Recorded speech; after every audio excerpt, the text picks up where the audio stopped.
329. Oui, merci, Monsieur le Président, Monsieur le rapporteur. Cet amendement vise à défendre la police de proximité. En fait, nous souhaitons donner une grande orientation au ministère de l'Intérieur pour les 5 années à venir par le déploiement d'une police de proximité qui serait au service de la population. Ça veut dire quoi? Ça veut dire que ces missions seraient des missions de tranquillité publique. On veut retrouver des gardiens de la paix et non pas des forces de l'ordre.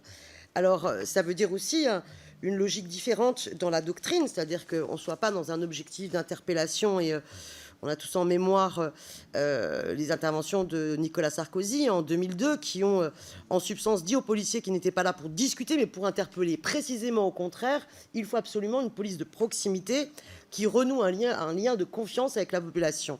Et d'ailleurs, tous les travaux des sociologues en la matière en témoignent. En fait, quand on a une police de proximité qui permet de se connaître mutuellement avec la population, eh bien, on réduit les tensions, les situations de violence à travers en fait un dialogue, un respect mutuel.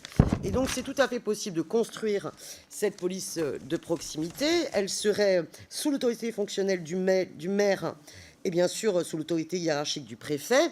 Elle aurait donc des objectifs politiques qui seraient fixés par les comités locaux de sécurité et de prévention de la délinquance.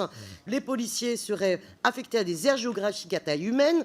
On pourrait aussi envisager une implication des bailleurs pour qu'ils puissent avoir accès à un logement social de proximité et donc serait vraiment intégré dans la vie locale.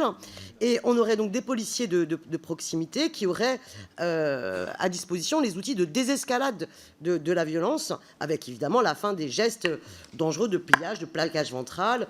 On aurait par ailleurs un contrôle citoyen avec ces réunions annuelles des comités locaux de sécurité et de prévention de la délinquance. Et bien sûr, en termes d'effectifs adossés, le démantèlement des BAC leur permettrait d'augmenter